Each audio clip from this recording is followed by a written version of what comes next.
Welcome to the Business Blueprint, where entrepreneurs and business leaders learn how to work smarter, scale faster, and build better. Good morning and welcome to episode 5 of the Business Blueprint. I am your host, Joe Sandine, joined by my co-host, Clay Kraby, who is not in studio today, who's joining us remotely. We'll see if a couple older techie experienced guys can still do it in their 40s. But today is I noticed on the way over here, it was 49 degrees on my car. And if I remember right, about 2 days ago, it was like -5 or -10 degrees. So I started having visions of spring and March, which was exciting on one hand because I love summertime and going to the lake and all that good stuff. But on the flip side, it made me a little sad because it is December 16th. We are at the end of the year.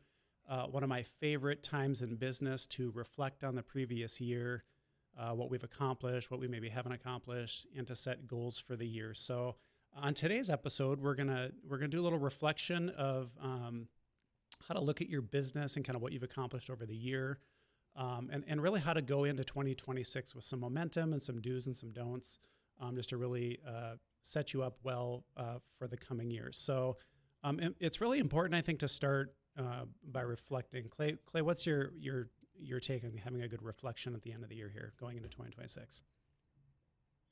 Yeah, the joke always is, at December, anything from like Thanksgiving to the other side of New Year's, nothing happens. Nothing's going on. Nobody's coming into work. Nobody's getting anything done, which there's probably some truth to that, depending on what industry you're in. But that does give you a lot of time for planning. So you can really utilize that time well. And one of those aspects is just the importance of reflecting on the year that you just had. Because if you're going to think about, okay, what are we going to plan for 2026? What are we going to do in the year ahead? If you don't reflect on what just happened, you're not going to be able to go through that process well. I mean, would you agree with that, Joe? I totally agree. And, I think that kind of leads into one thing that we do. So we've talked about the EOS operating system for a couple episodes here before today. And one thing I think is super important is to take some of your own time to reflect on the year. And then as you carry forward, one thing we do with our leadership team is we have an annual planning meeting. So we get offsite for 2 days, and we really dig in and work on the business because, you get so entrenched in the business all year long that it can get hard to, really reflect on what worked and what didn't work and then carry proper priorities into the coming year. So one thing I always recommend is get your team off site, spend a day or two together. I think it's important to work on the business and then also just bond as a team and to get closer personally and really understand each other. And so that's been a staple at OnSharp for about 15 years, ever since we've been doing EOS, is to kind of start that planning process by going off site and just giving yourself a clean space to think. So when you're doing that and you get the team together, and offsite sounds like a really helpful idea, get kind of out of the distractions, give them permission to not be in their inbox or on Teams chat or something. What kind of questions are you bringing into that meeting? What does the reflection element of that look like when you're reviewing what just happened in the previous 11, 12 months? Yeah, good question. And I actually brought our agenda from last year just kind of as a model to talk through. So one thing we do when we kick off our meeting is just give everyone a chance to kind of outline their own their 3 greatest business accomplishments, or what they think the organization's 3 greatest accomplishments were.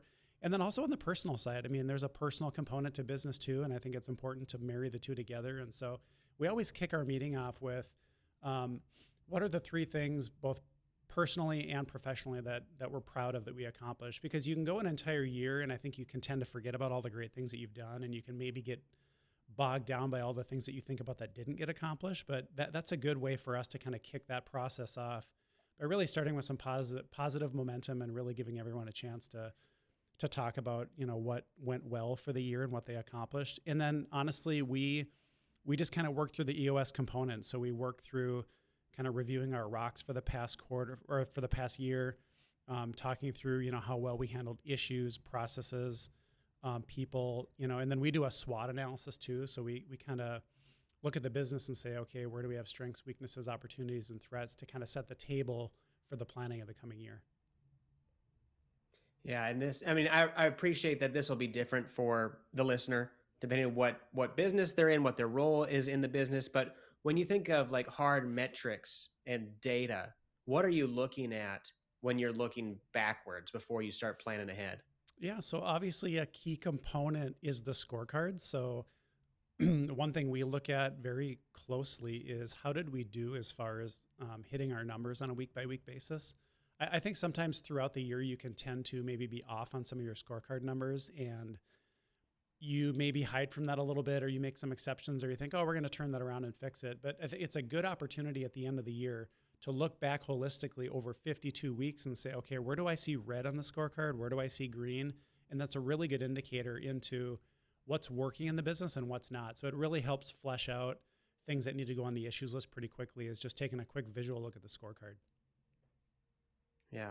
And I think anytime that you're having, whether it's a weekly, quarterly, especially yearly, it can feel like you did a lot of things and maybe the results aren't there. How can you start to really dig in to see, yeah, we were busy the whole time, but did we actually move the needle? Did we move things forward? How can you really take an honest look at that and break down the difference between just activity and actual results? Yeah, good question. I think that'll really show in your execution as far as quarterly rocks. So if you look back at the year and you feel like your rock completion percentage is only 30, 40, 50%, then I think you probably have an issue where and if you felt busy, well, then you're probably spending time on busy work and not things that actually get your rocks done. And that's very common. I think we can tend to be pulled in a million directions in a business and just kind of respond to what's in front of us. And then we lose track of what we committed to getting done in that 90-day period. And I struggle with that myself.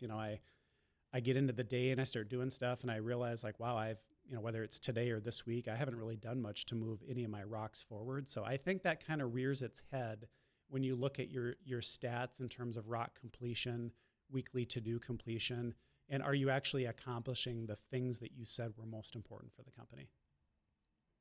Yeah, and it's been mentioned a bunch already. We're going to probably mention it a bunch more as the conversation goes on here. But if for folks that didn't listen in on what EOS was all about, this entrepreneurial operating system for your business, can you just give a quick definition of ROC? Because it was really important to this process. Yeah, good question. So a ROC is a 90-day to-do item. So when you're having your 90-day meeting rhythm, so as our leadership team, or if you're in a marketing, sales team, operations team, they do that as well. You set 90-day rocks. So you look at the quarter and you say, okay, what are the maybe 3 to 5 things we need to accomplish as the company or in our department to get done? What's going to drive us towards our annual goals? And the nice thing about EOS is everything works itself backwards. So from the far visionary level, you set a big 10-year target of what we're trying to do. What's our big hope and dream? And you work your way backwards. So then you work it to a 3-year plan. You work it to an annual goal.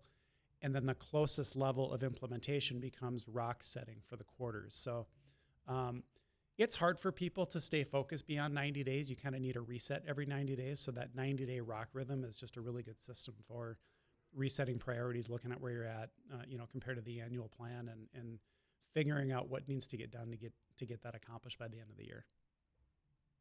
Yeah, and not to revisit our previous couple of episodes entirely, but it really shows how important having some structure in place is.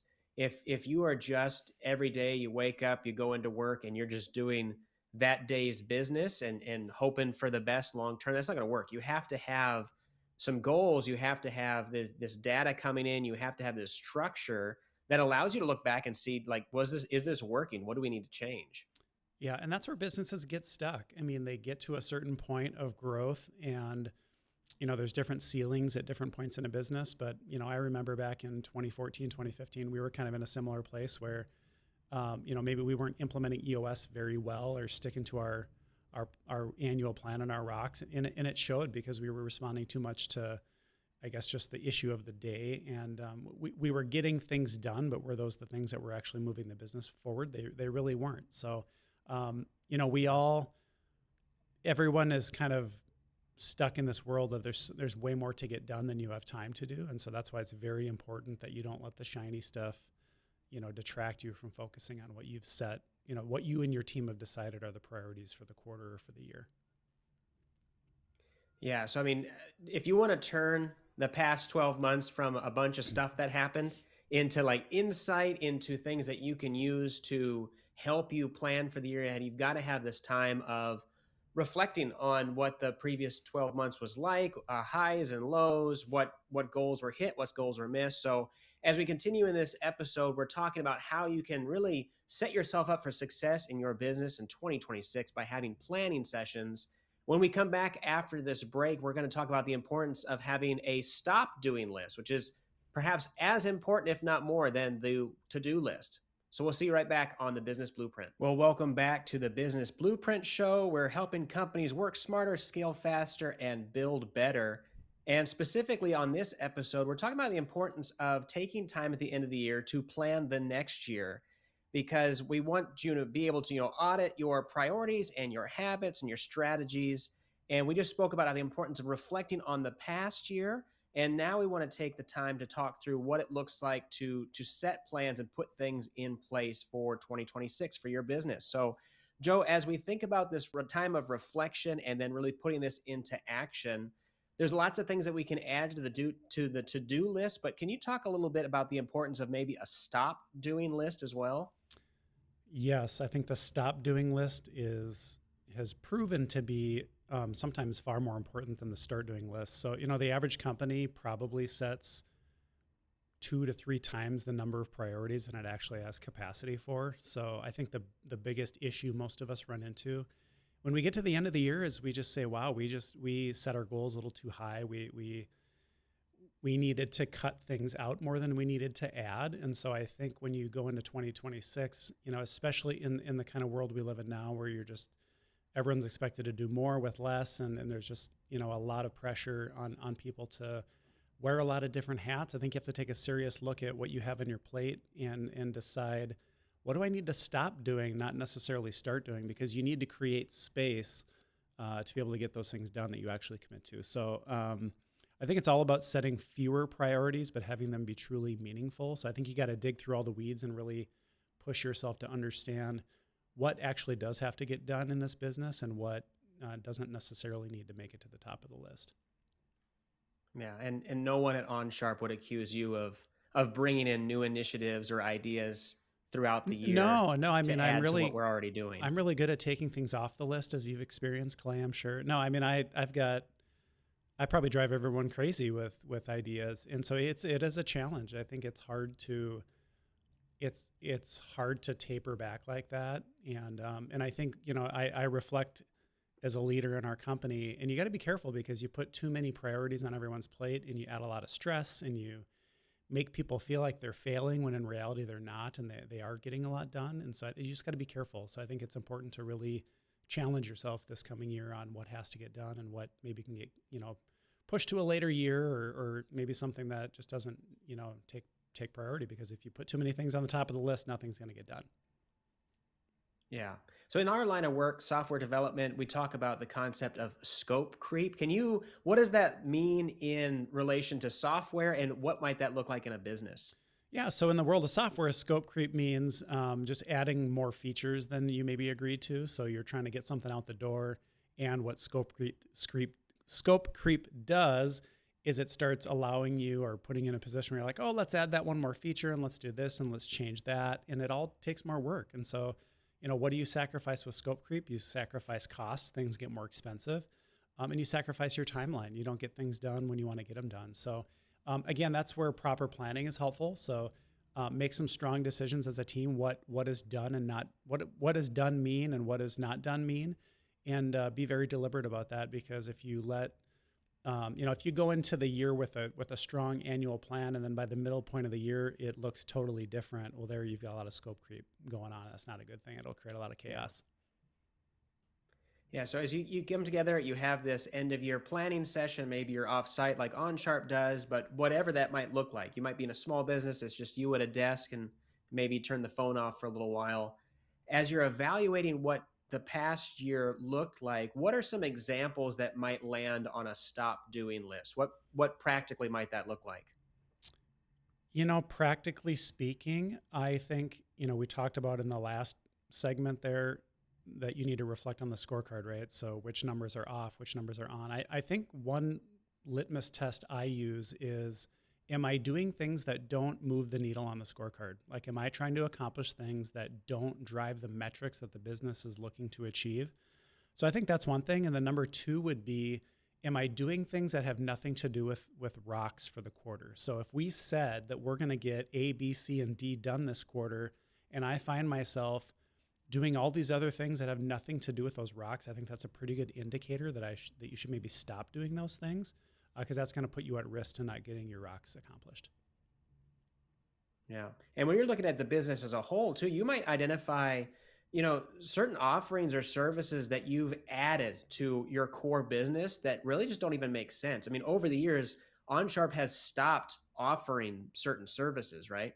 Yeah, I think my biggest issue as an entrepreneur is I feel like I can help anyone with anything. And so in the world of tech, it can be really enticing to try to have a really broad marketing message to say, oh, we're general tech consultants and we can do this and we can do that. And then when a client comes to you and they need something that you could technically do, but you're not best at it, you want to say yes, right? I don't like to say no to people, but I think the thing that I've learned is you start saying yes to the things that you're not great at, and it tarnishes the reputation of what you are great at. Because if you start doing things that you don't have process for, your team doesn't do it on a regular basis, you're probably going to underperform on those things. And then it's going to make everything else you do well not look so great. So I think as part of protecting your brand too, it's really important to stay to your focus and not let yourself chase after all those shiny things.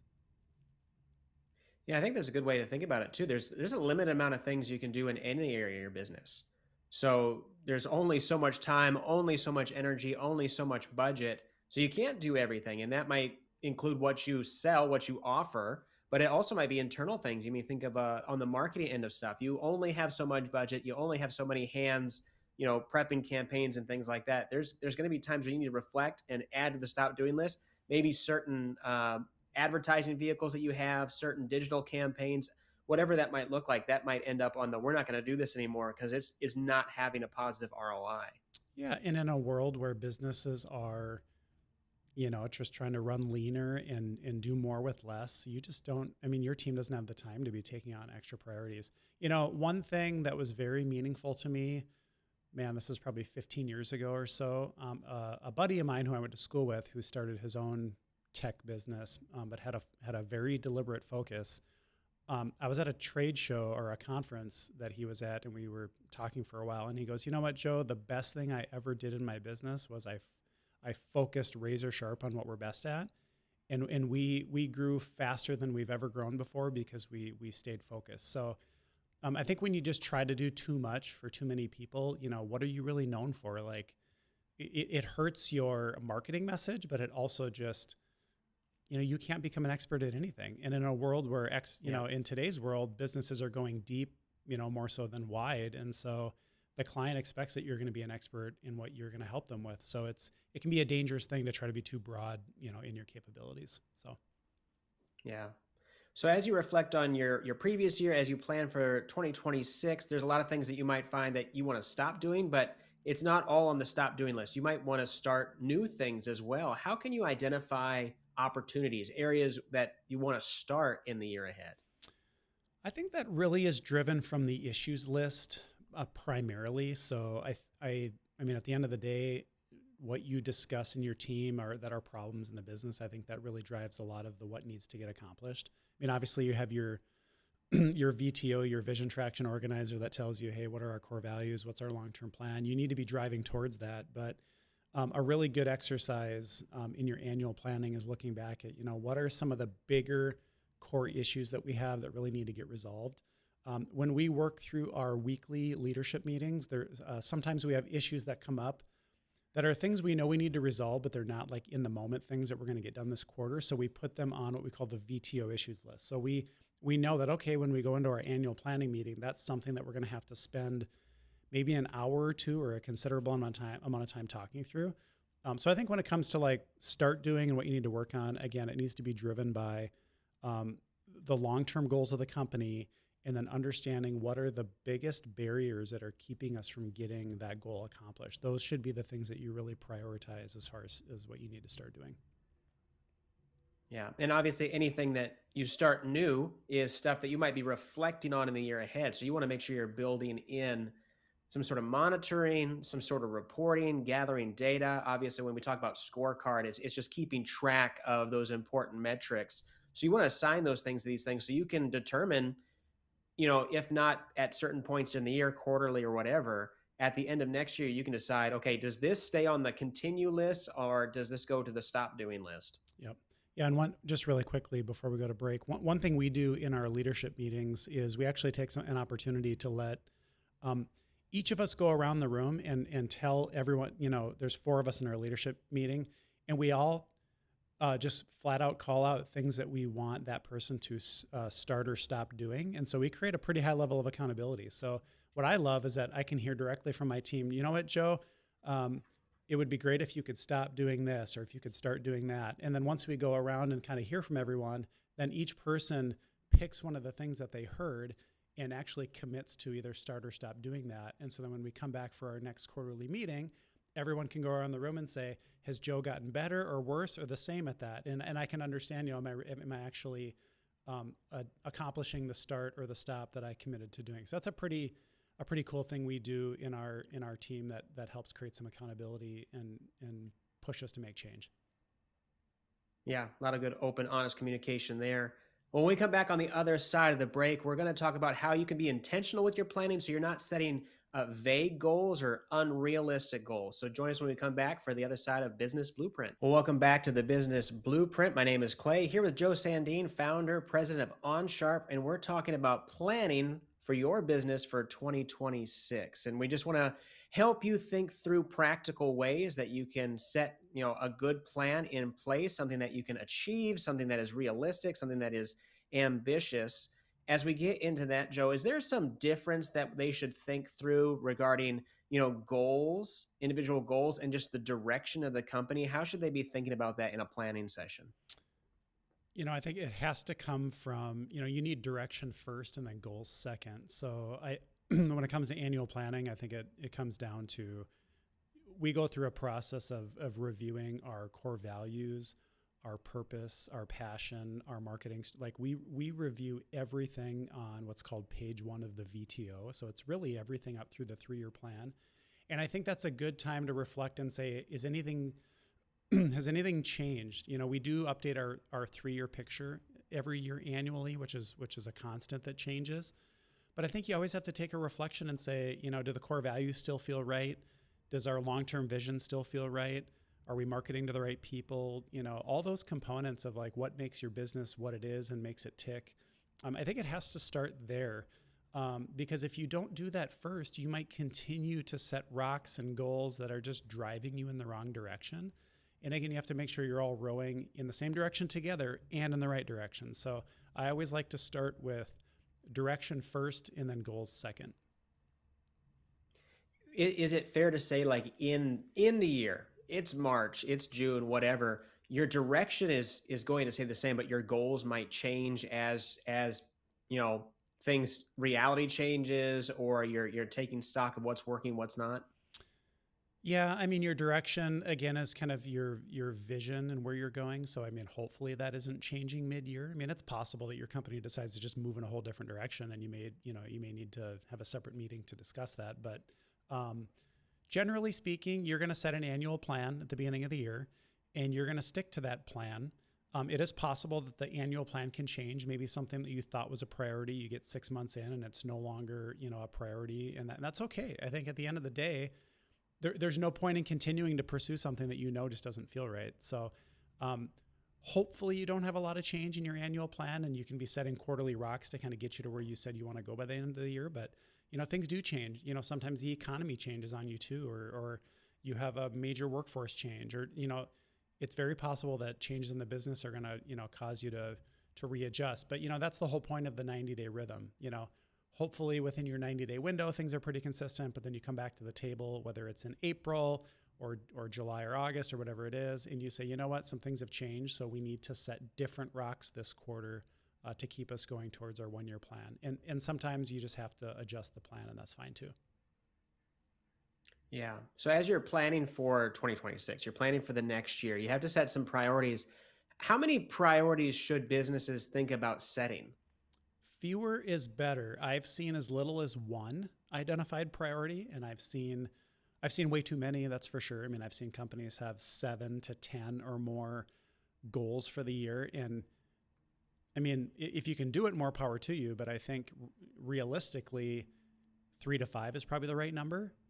So we at OnSharp try to never have more than 5 goals for the year that the company's going to say it's going to accomplish. And again, that's got to break down into rocks throughout the course of the year. So there's going to be many components and many building blocks to getting that major goal done. But less is more. The more you can focus all your energy on a couple super important things, and to be able to look back and say, wow, if we actually get those 2 or 3 things done, or less than 5 ideally, we're really going to be in a good spot, versus, oh, wow, we put 8 things on the list and it was just way too much. And so we got, 7 of them done 50% and 1 of them done 100%. That's not going to get you very far. So fewer is definitely better. Yeah, and it's defeating to have 20 goals, 20 priorities, and you're never going to get them done.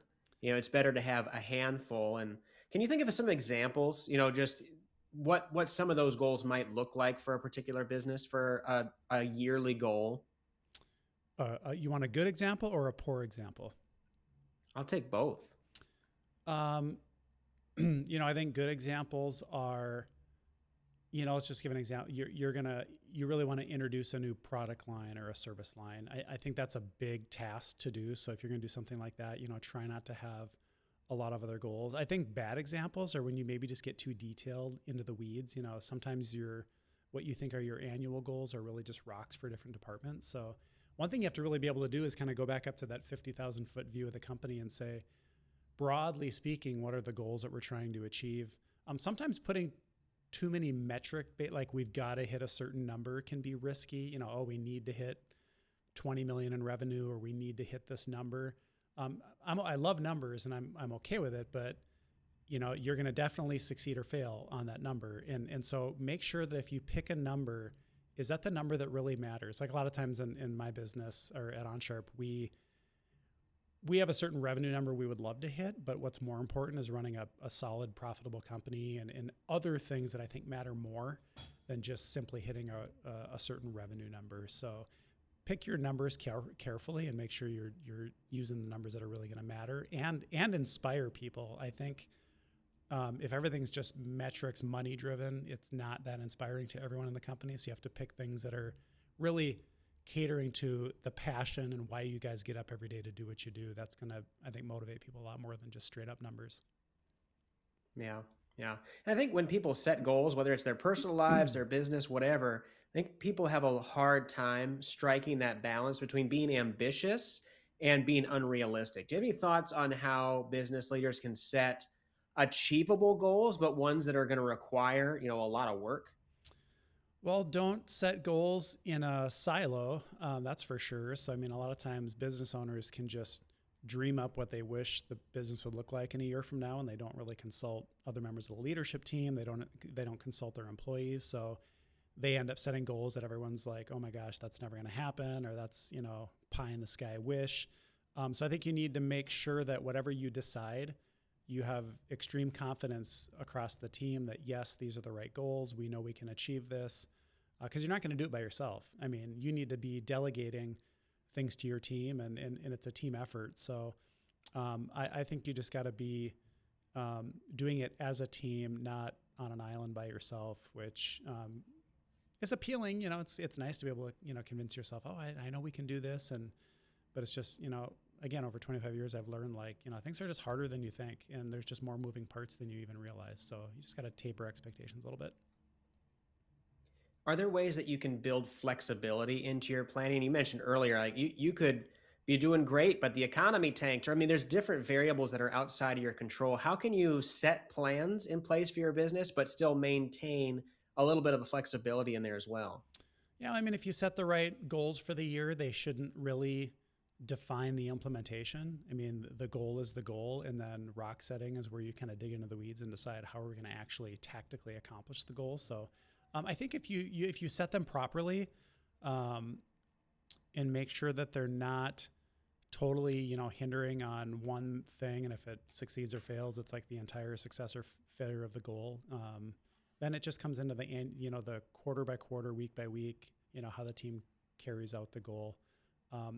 It's taken us many, many years to, properly set the right number of goals for the year and to write them properly. And, we've made a lot of mistakes, and that's okay. It might take several years, for example, of implementing EOS to really get good at, picking the right number and what are the right things to go after. But again, I think it's important to let your team take their accountability and have a stake in actually defining how we're going to get it done. I don't think you have to necessarily tell them exactly how to do it. Yeah, and I think this is one of those areas where having a plan is better than having no plan. You definitely want a poor plan is much better than no plan when it comes to looking at the year ahead. So you'll get better. You'll get better at selecting the right number of priorities, the right types of goals, trying to strike that balance between being ambitious to kind of stretch and grow the business without, snapping and causing a lot of issues, or just setting things that are never going to happen. So I just really encourage business owners, as they're thinking through this, especially if they've not done a great job of it in the past, to still take that time and really try to plan for the year ahead. Yeah, and one thing we do quarter over quarter as we're doing rocks is whoever owns the rock, and let me just clarify it, there should only be one owner of a rock. If more than one person owns it, really nobody owns it, because it's like, who's accountable? But one thing we force ourselves to do is everyone has to write a rock plan. So it's a way of giving visibility to the rest of the team and being accountable to say, okay, I've committed to doing this quarter, making sure this gets done. Let me break it down for you and show you how this works over the course of 3 months, what has to get done. Because every week you're going to go into your team meeting and you're going to report on rocks, and the owner's going to say on track or off track. And so we need to be able to hold each other accountable. If someone says they're on track, but you look at the rock plan and it's like, dude, it doesn't look like you're on track. We need to talk about this. Yeah. I think just the transparency of that is awesome, and I like that. Awesome. Well, as we continue the conversation on the other side of the break, we're going to look at how you can bring your people, your processes, and all your systems along for a good 2026 as you plan for the year ahead. So we'll be right back on the Business Blueprint. Welcome back to the Business Blueprint. We've been talking about how your business can write your own blueprint for a successful 2026, and thinking through how to reflect on the previous year and how to plan for the year ahead. But Joe, we recognize that the plan only works. You can set all these great plans, but if your people in the business aren't ready to execute on that, if they're not, being communicated with, that you're really not going to get off to a good start. So what does being ready actually mean for a business? How can they start, January 1st, Q1, on this side of, Christmas and New Year's? How can they start ready to execute these plans that they're doing? Yeah, I think it all comes down to good communication to kick off the year. So one thing we do as part of EOS is we have our annual company-wide meeting.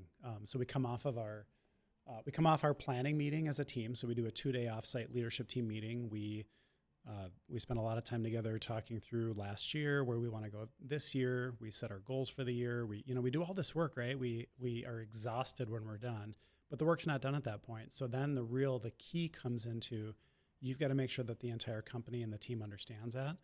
So we have an annual company-wide meeting. So our very first one would be kind of by mid-January, once we get everything ready. And we just give all transparency to everyone in the company. So we do this every quarter. That's just part of EOS. So we report on how we did on our rocks. We set we clearly communicate what the new company rocks are for the quarter. But in the annual one in January, we do a little extra reflection on, being accountable, coming back and saying, okay, here were the annual goals. Were they done? Were they not done? What are we doing about it? So I think the key is everyone needs to know what matters in the company and what they own. And so you need to just be really clear and really visible and transparent so that everyone understands, okay, this is where we're going. This is what is important to us. And if you do a good job of that and you communicate that well, then I think you're going to kick off the year with a good start, and everyone kind of knowing, okay, this is what I need to focus on, and this is what my team needs to do. And if you do all this planning and you leave it in a black box and no one really understands it, and they need to try to read your signals to be like, oh, it seems like this is what's important, that's just not a good recipe. Yeah. So in addition to this annual meeting, what are some tips that you have just for articulating and making clear what the next year's priorities and the goals and the strategies are going to be for the year ahead? Well, again, a big part of it is our annual company wide. So we literally walk through the new goals for the year, and then we express, the first set of rocks for the first quarter. And I think it's important to start the year off with some momentum. So I would encourage people to, whether it's at the leadership level or if you're carrying it into your department after you hear what the company wide rocks are and the goals are, is to like get some early wins, create some rocks to create some momentum and start chipping away at, some of those big long-term plans. So let's just say that, one of your annual goals was, we need to get all of our process, we need to get our 5 core processes fully documented and followed by all. Well, it would be good to start the year off by, hey, let's pick the first one that's most important and let's hammer that out in the first quarter. So I think one thing that's just really important, create some early momentum. I think if people can see some wins and some early successes, I think it just really motivates people versus if you feel like, wow, it's early April, we heard this rah plan in January and it feels like we haven't accomplished anything. I think that can be very defeating. So start off strong is my advice there.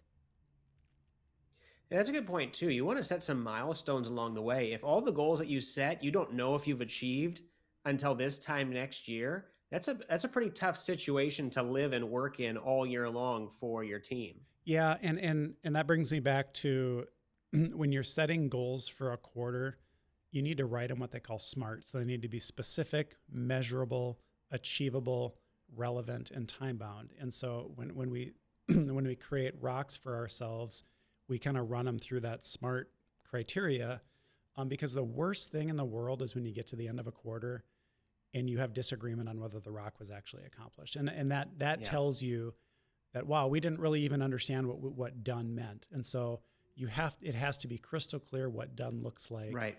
And you don't want to put yourself in a position where like you don't have alignment across the company of like, oh, leadership's acting like this was accomplished, but I can tell it's really not done because it doesn't feel done. Yeah, you can't set a goal of improve customer service. No, Like it's just that is not too. an achievable goal. But you could tie metrics to that and say, reduce time for support tickets to 24 hours. Or I mean, you can improve customer service as an overarching goal, but that's not how you can articulate that because you don't know if you've achieved that or not. Yeah, and a lot of times that's where if you're good at your numbers, you're good at your scorecard, you're good at the metrics that matter in the business.